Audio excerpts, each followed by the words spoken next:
아인슈타인, 정답보다 중요한 것은 질문이다. 천재 과학자를 넘어 인간 아인슈타인을 만나는 여정입니다. 우리가 아는 천재 아인슈타인은 누구일까요? 타고난 절대적 지능의 소유자이지요. 교과서 속에 박제된 완벽한 우인이고요. 과학적 영광의 상징인 거지요. 인간 아인슈타인은 제도권의 이단화였으며 그리고 낙오자였습니다. 끊임없이 고뇌하는 불완전한 철학자였지요. 세상과 불화했던 고독한 평화주의자였습니다. 아인슈타인 그는 태어날 때부터 천재는 아니었습니다. 세상의 틀을 거부한 질문이 그를 천재로 만들었지요. 왜 바늘은 스스로 움직이지 않는데 항상 북쪽을 향하는가? 즉 나침판에 대한 이야기입니다. 5살의 침묵이지요. 아인슈타인은 5살이 될 때까지 거의 말을 하지 않아서 부모는 지적 장애를 의심받던 소년이기도 했습니다. 생애의 첫 경이감입니다. 아버지가 건네준 작은 나침판에서 발견한 눈에 보이지 않는 힘이었지요. 질문의 시작입니다. 세상의 비밀을 단순한 현상으로 보지 않고 그 이면의 원인을 탐구하기 시작한 최초의 순간인 겁니다. 결핍과 억압입니다. 군대식 암기 위주의 독일 뮌헨 학교 교육은 교사와 잦은 충돌을 가졌고 그래서 선생님들은 아인슈타인을 아무도 쓸모없는 아이라고 낙인을 찍었던 겁니다. 그럼으로써 결국은 탈주와 고독이지요. 17세 억압적 교실을 견디지 못하고 아인슈타인은 스스로 자퇴합니다. 그리고 그는 칸트 철학과 과학 원리를 독학을 시작하지요. 그럼으로써 새로운 길을 모색합니다. 스위스 츄리히 연방공과대학에 진학하였지요. 물론 거기에서도 언어 과목은 낙방했지만 수학과 물리학에서는 탁월했습니다. 아인슈타인에게 학교는 그를 실패자로 만들었지만 제도권의 길이 막힐수록 아인슈타인은 더 자유롭게 사유할 수 있었습니다. 교과서 너머의 세상을 향한 진짜 배움이 시작된 것이지요.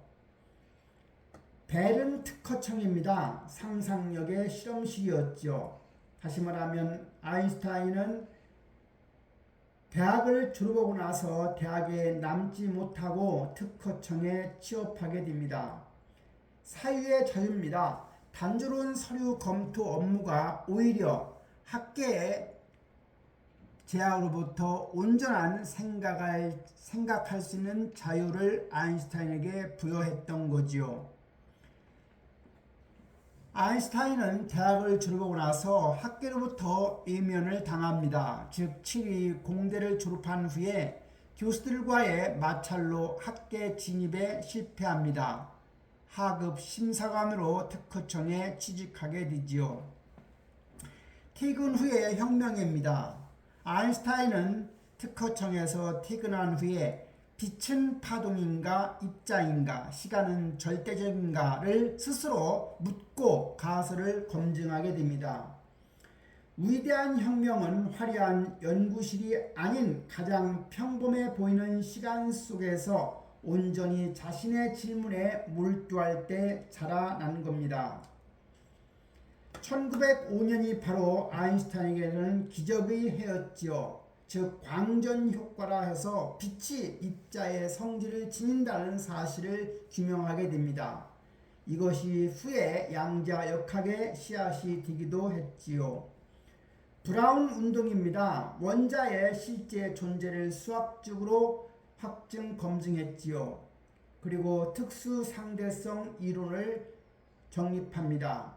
시간과 공간, 에너지와 질량의 관계를 완전히 새롭게 정의하게 됩니다. 26세 무명 특허청 직원이었던 아인슈타인은 200년간 이어진 뉴턴의 절대 우주관을 무너뜨리게 됩니다. 시간과 공간은 절대적인 것이 아니라 관측자에 따라 달라진다고 한 거지요. 1915년 일반 상대성 이론이 발표됩니다. 중력은 당기는 힘이 아니라 거대한 질량이 만든 시공간의 헤어짐을 증명하게 됩니다.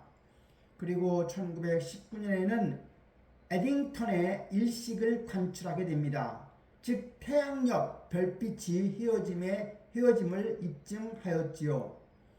뉴턴이 무너지고 새로운 우주가 열리게 된 겁니다. 과학은 영원한 진리를 찾는 것이 아니라 더 나은 이해를 향한 끝없는 여정인 것입니다.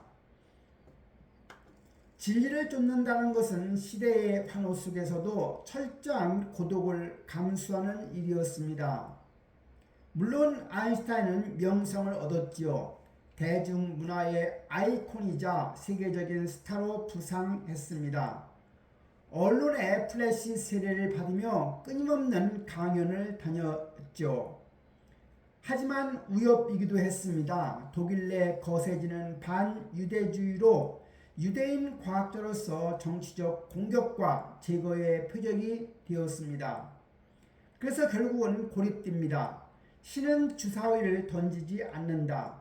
우연과 확률을 주장하는 새로운 양자 역학 세대와의 철학적인 충돌이 이루어지게 됩니다. 1933년 나치를 피해서 미국 프린스턴으로 망명하게 됩니다.